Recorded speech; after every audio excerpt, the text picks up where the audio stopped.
Hey guys, well here we are. We're back down near Lake William Hovell. I'm with Luca today, and it's only been a week since last time I was here. A bit of an impromptu trip this one, last minute, and we're going to have a crack at Buckland Spur today, which I didn't do last time. As you'll know, having seen that video, I ran into some guys coming the other way, and it was a bit wet and slippery, and I didn't want to tackle it solo. So we went and did Evans Creek track, and that was a good bit of fun. So today, Luca and I are going to go and try tackling Buckland Spur, and we might head from there up to top of Mount number 3. We'll just see what the day brings. But either way, it should be fun. Should be a lot of fun.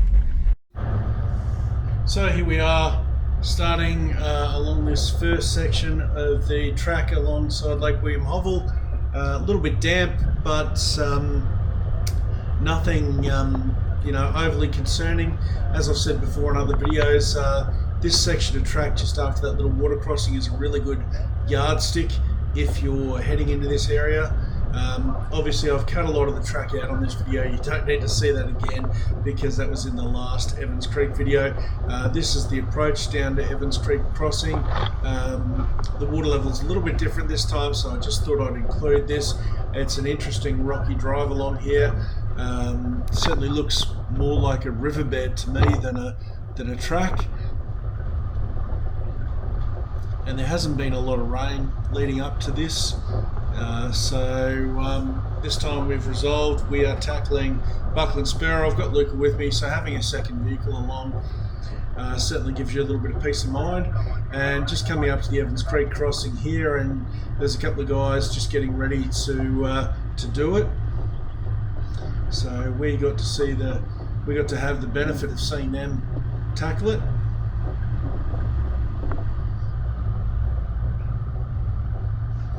Now that left-hand line where he's heading there is typically the line that a lot of us have driven in the past, but I think it's been chewed out a fair bit. You can see he just spat a rock out there, and I'm not sure that's actually the easiest line. You can see what a big hole there is on that left-hand side there as well.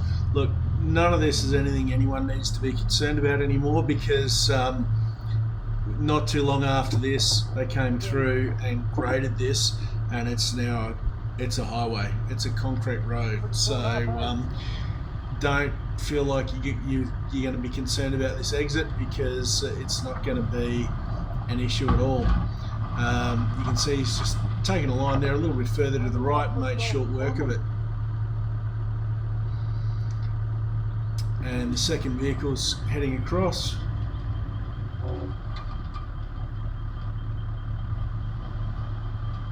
And again, he's stuck to the rocks a little bit further right, and made very, very short work of that indeed. So you can see I've just put that insert on the left of what this looks like now. Very, very different. So yeah, you won't be driving this rock step, which is a bit of a shame. It was a good bit of fun driving this. It was always a nice little challenge at the start of the track, and it's just not there anymore. And won't be coming back the way they've graded it and sealed that. So I've elected to take the right hand line and try and span that big rut there. Have driven this right hand line before, and it just seemed like a good idea at the time. So still running those road bias all terrains. And yeah, a little bit hung up there on the rear diff. Still getting used to that solid axle with a big diff pumpkin in the middle. So decided to reverse back down and try a slightly different line. Visibility wasn't the best. So yeah, there's no dice there. I think that's the front diff in that location hanging up. So I've resolved, yep, I need to come down a little further and reset.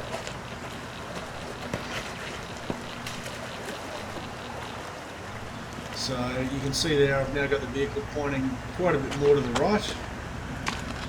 can see that rock up ahead of the vehicle that I was getting caught on, and taking a much more right-hand line. It does give you a little bit of lean in the vehicle, which is a bit gnarly being in the vehicle. A little wheel lift there on the front right. But wow, that was sensational driving. Luca's being overly generous there, but this is what it looked like in the cab. So you can see that big rock there that I was trying to avoid, and I've gone to the right of that, wheel lift there, and then as we climbed up and around, got traction and driven out. So Luca's now coming across in the GU.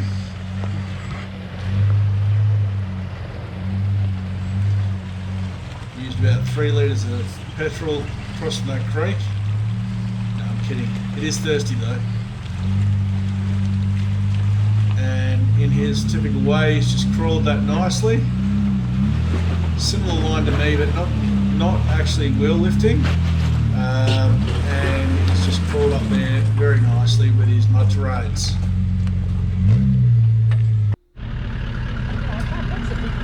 So there's the... So we've just crawled that crossing, and yep, we're still running the road bias all terrains. 20 psi. So yeah, this was wasn't the last, because yeah, January trip I think was pretty much the last trip I did on these tyres. So it's getting close to the last. I've sort of run these for as long as I could and really tested them out to find the limits. You can see there's that big hole on the right hand side that if you watch the Buckland Spur night run video, I actually hit that coming back the other way because I couldn't see it, or didn't see it until too late. Quite a good size hole there. So yeah, I really did test these all-terrains out just to see where the limits were, and this is the start of the northern end of Buckland Spur. There's a few ways to get up, but usually just take this first turn here. You can see there's another one just behind the sign there.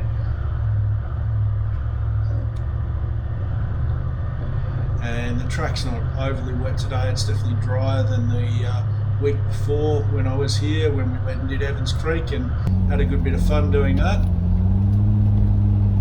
It was forecast for some rain today, so we really didn't know if or when that might arrive and how that would impact things, but we figured, well, let's get going and get Buckland Spur done. This is sort of Luca's backyard. He's spent years driving around this area, so knows it quite well. And we thought, well, we'll tackle Buckland Spur and we'll see what the day brings from there. So very quickly the track sort of changes from a fairly smooth track to starts getting a little more lumpy and a little rockier. It's not as rocky as it used to be, I don't believe, and I think Luca felt the same way.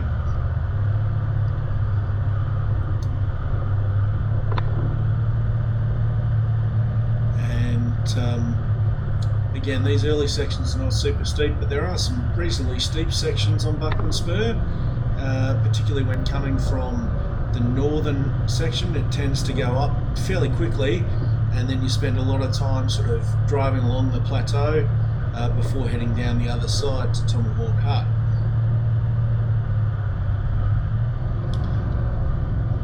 And again, you just second gear, low range, cruising along nicely.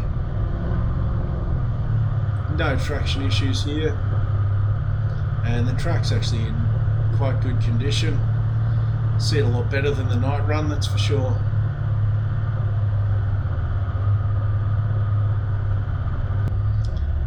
Again, this gives you a little bit of an idea of some of the steeper sections, but the camera just doesn't really do it justice. When you've got plenty of traction though, it really doesn't matter. And you can see here we're turning into a sort of typical high country track where tracks cut into the side of the hill and you've got a steep drop off on one side. A little bit of a loose, gravelly, rocky hill here. So just cutting back to footage from Luca's vehicle here. Gives you a good perspective.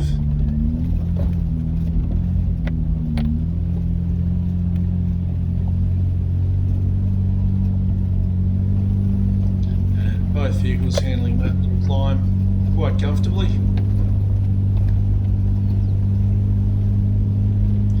Very different in the wet though.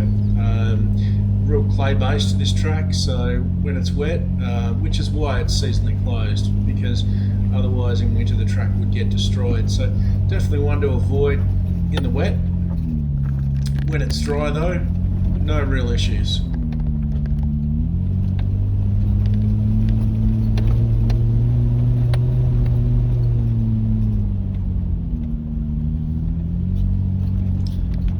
As the track sort of twists its way up and around the hillside. A few of those humps are pretty steep, and it's a reasonably tight little track in some sections like this.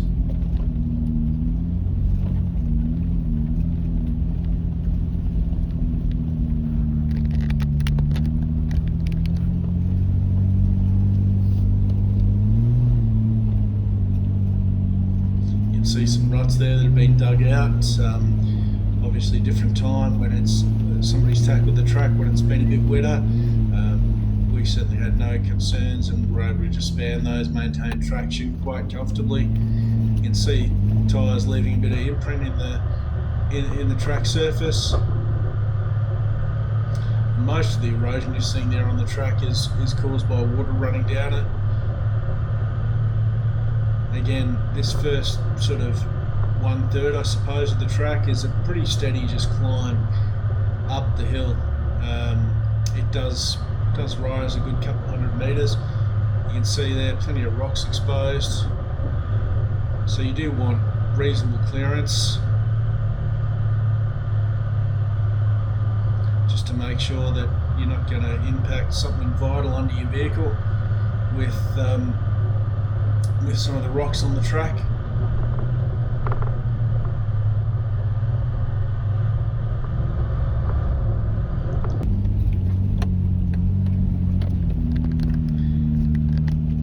Again, you can see a decent sized rut there in the middle and nice rocky sort of loose section of track here. A little bit bouncy. I think I've said it probably plenty of times before, but so happy with the 76. Still running stock suspension at this point in time, still running standard size 31-inch tyres, and it's pretty much gone everywhere I've asked of it, without lockers, without a raise in the suspension, without larger tyres. Sure, I've had to winch a few times, which you may not have seen yet. Don't worry, it's coming. That's a beautiful little track. Yeah, it's good fun, and this thing's just eating it up. Yeah, and your tyres, I can only see the back, but you did bag out nicely.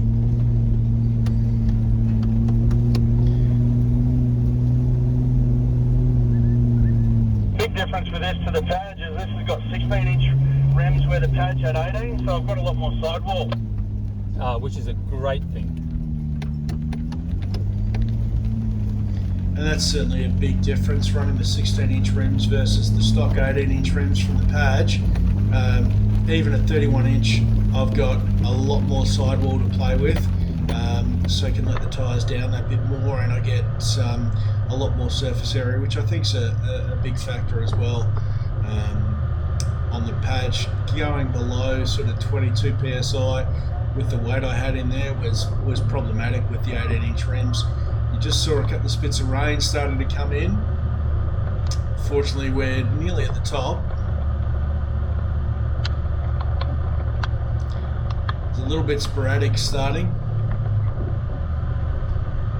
so nothing to worry about. And given how far up the track we weren't too concerned. Pretty comfortable that even if it was going to start to rain, we were going to be up on top before it was going to wet the track down sufficiently to be of concern or be an issue for us.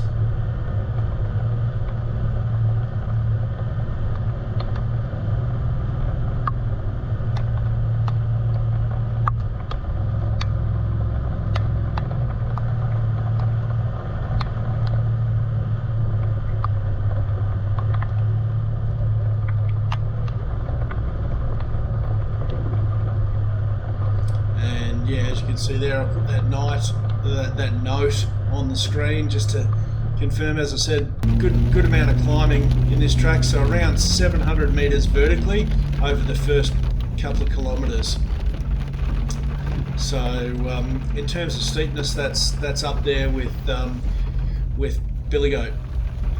And as is often the case, before you know it, you're heading back down again on the other side, and that rain's second gear, low range, no brakes. starting to set in. Yeah, well, that's good diesel V8, mate. That's at least you don't have the you don't have the problems where most automatics would. Yeah, plenty engine braking there if you want it.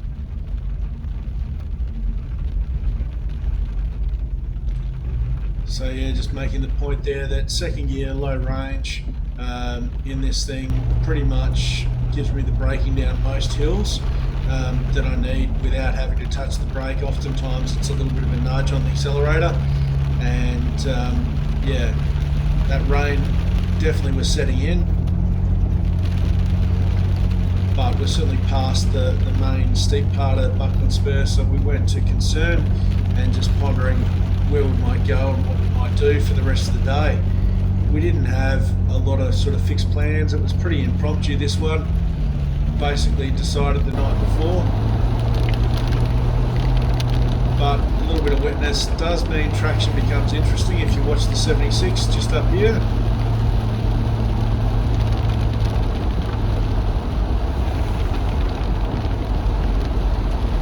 Particularly If I with the tyres remember on. rightly, up here where it plateaus out, unless it's changed, there's a lot of ruts and water. So it didn't take long for those puddles to fill up. Yeah, there was a couple of bog holes from memory when I came through, yeah, and they're full of water now for sure.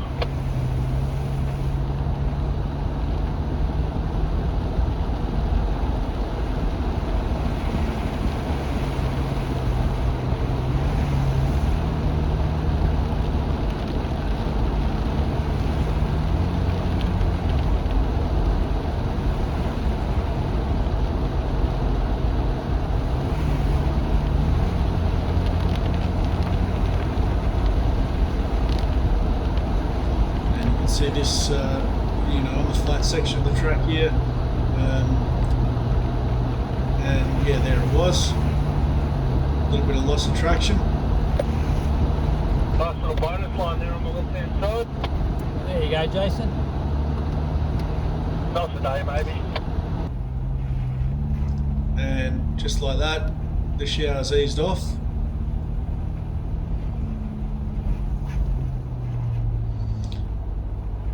Again, a few ruts in the track through here, but nothing we can't manage fairly well.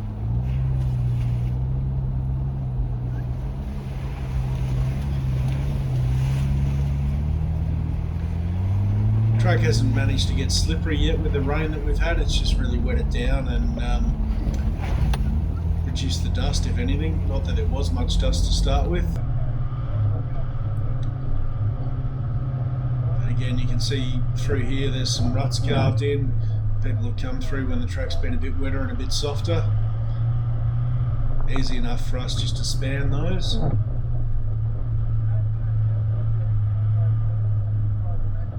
And yeah, nothing to that little puddle there.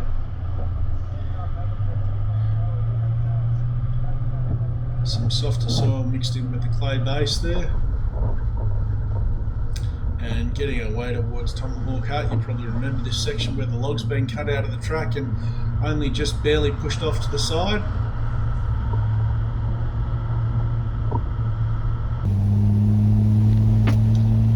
And yeah, quick stop here at Tomahawk Hut.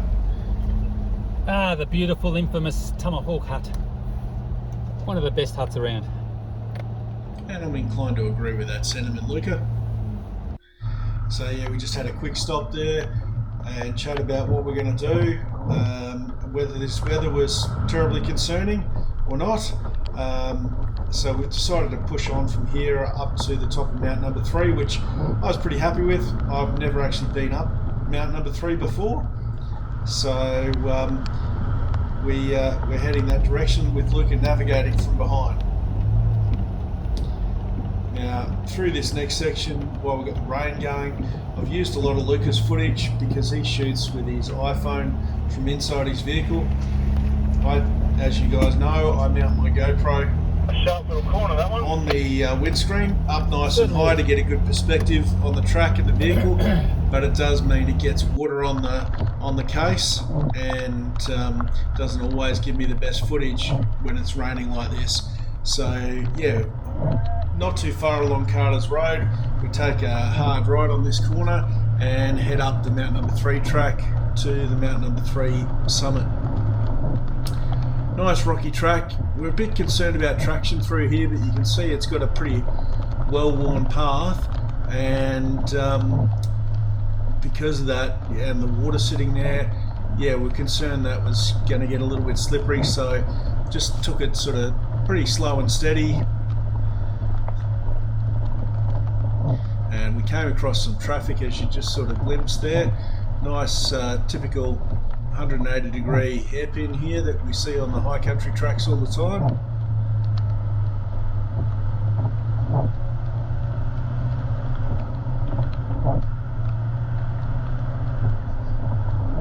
And we certainly weren't going to be looking to overtake those guys up ahead of us, not with the track conditions the way they were. Like us, they were driving to the track conditions nice and safe and keeping it steady.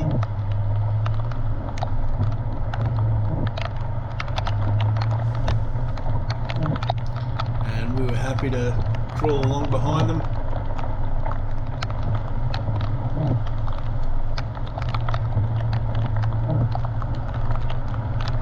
Not super heavy rain, but pretty consistent. There's a vehicle behind that raindrop on the cover. There it is. And that track continued on like that. It's not a super long journey, and here we are getting close to the summit of Mount Number 3.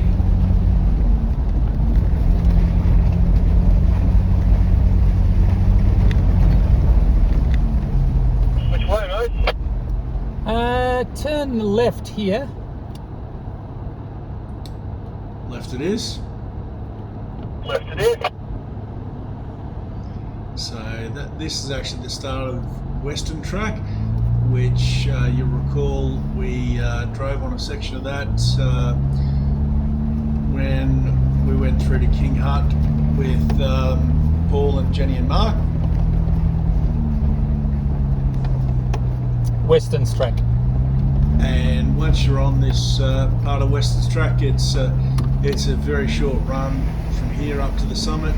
You can tell you're at altitude with the twisted snow gums, stunted a little bit in their size, certainly compared to your typical gums.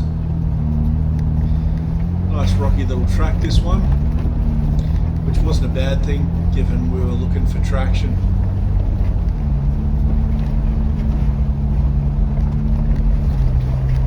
Now the nice camp should be around here somewhere, but keep going, we'll soon stumble across it. Yep, up ahead of you. Ah, so I'm not the only one that knows about it. So yeah, nice campsite here up on top of Mount Number 3. Whenever you see a clearing somewhere, just pull up, we'll have a bit of a look. Pretty level, nicely grassed, and you can see these guys have managed to pull the van up here. Nice compact hybrid.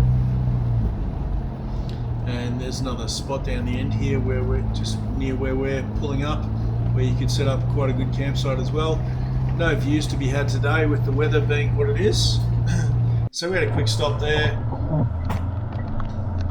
and decided to push on.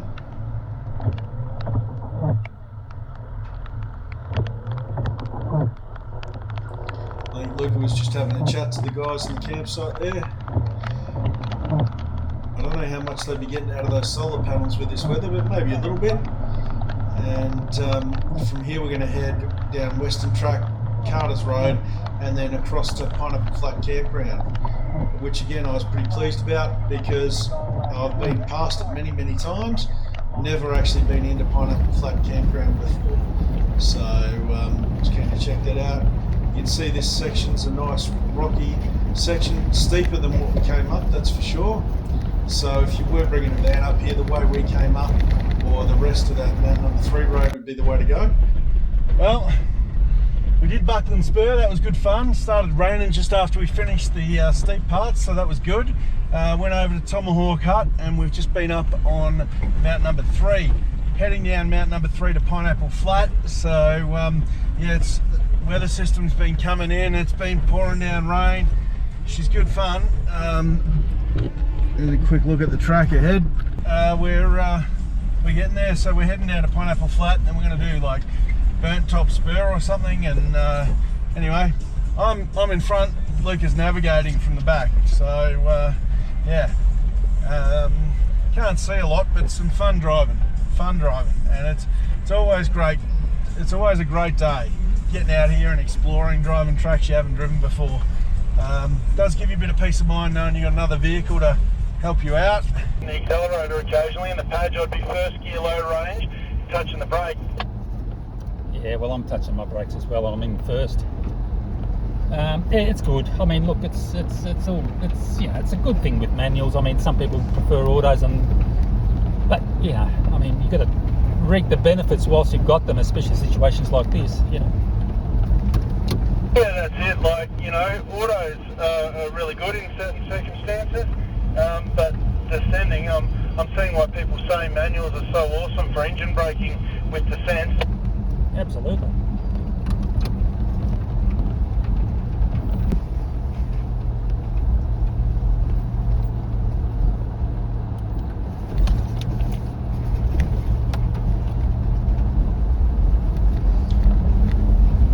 So yeah, just working my way down here, second gear low range, and not needing to touch the brakes sort of at all. You can see Luca's, I think he's still first gear low range as he mentioned, and catching up to me. So, and he'd be using a little bit of braking at that. So we got to the end of Weston's track and we're back on Carter's Road, heading east now towards Pineapple Flat. So again, I didn't show heaps of this track because this was on the recent video that's been posted, where we went from Tomahawk Hut through to Craig's Hut. So if you want to see more of this section of track, check out that video from a week or two ago.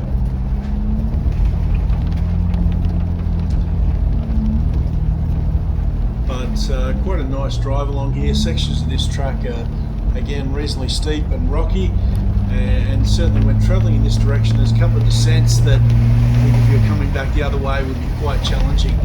And having driven it just the week or two before, now coming back in the rain, I was really intrigued as to just how this might be, because last time we drove this with Paul and Jenny and Mark, there'd been rain in the days leading up and the track was dry, whereas today we're driving it in the rain. And there's certainly some good steep sections.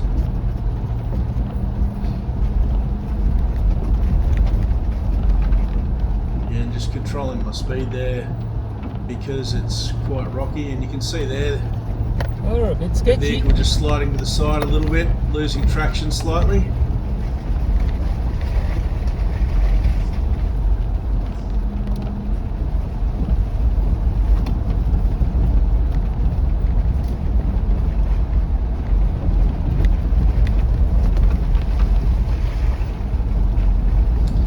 But yeah, it was a good fun drive along here in these conditions. Certainly encourage you to keep your eye on the ball, that's for sure.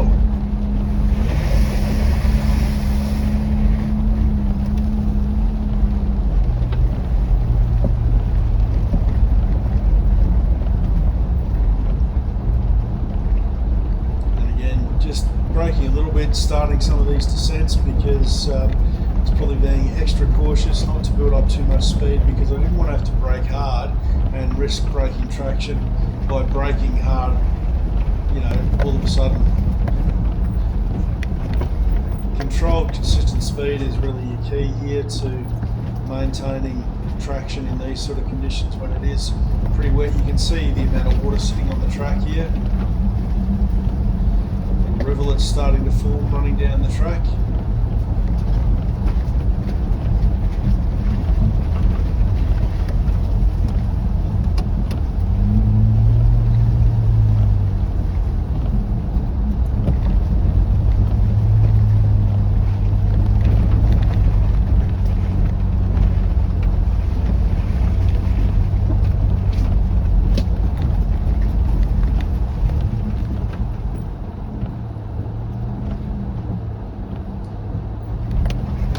Yeah, little bit of a kink in the track there.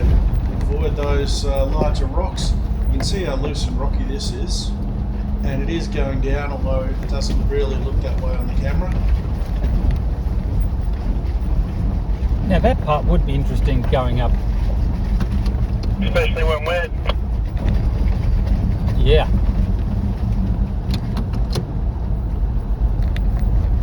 Yeah, I was a little bit glad we weren't turning around there and heading back up. I think that would have been challenging. Back to one of these little river crossings here that we passed the other week with these little crossing, concrete slats. Yeah, it's a nice little crossing. You wouldn't want to miss it. No, you drop a wheel off that left-hand side, you'll be stuck. I think you'll be over on your side. Yeah, which, if it was flowing a bit and a bit deeper, it wouldn't be that hard to do. Yeah, I remember this was a bit slippery. Yeah, a little bit of bunty there. You can see even with my tyres picking a little bit up. And you got to watch the stick on the right hand side that's been conveniently cut just one car width.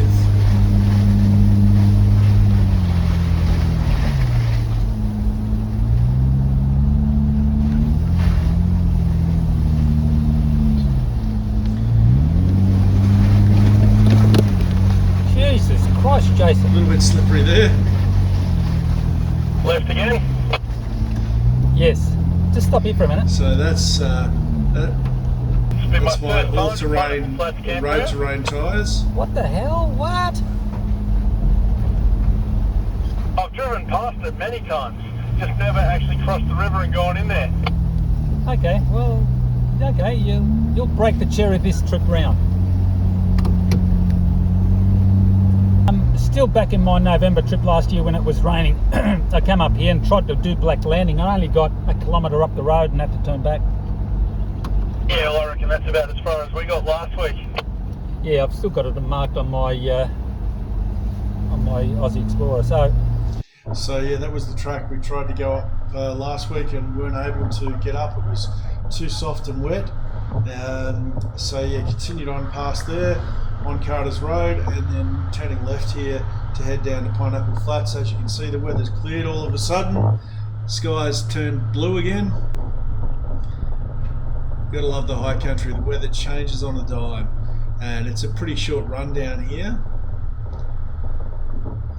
Back to the King River, and you cross over that into Pineapple Flat. So at the moment, river level's down, nice and shallow. But I certainly have heard of instances where people have been stuck on the far side because the river's come up and gotten to the point where it's probably not safe to cross. So definitely pays to check. But as you can see there, you can see the bottom through this crossing here, a little bit deeper off to the right hand side. You don't want to be heading that way with your vehicle, but straight through here, you know, maybe halfway up the tyre, that's about it. And the exit here is nice and dry at the moment. A little bit, a couple of wombat holes there. So yeah, I've elected to keep right and take the easier line. And as you can see, there's a few people camping in here, but not as many as I might have expected. It is a pretty accessible and pretty large campground right on the river. And I sort of thought there might have been more people in here than what we're seeing. We're just looking around for a spot to pull up for lunch, and we were lucky enough just to spy this little spot over here right on the river that no one had taken for some reason. So pulled up here for a quick bite to eat. Guys, I hope you've enjoyed this video. Love getting out there and sharing these trips with you. Like the video if you liked it. Please think about subscribing and supporting the channel. And I will see you in the next video.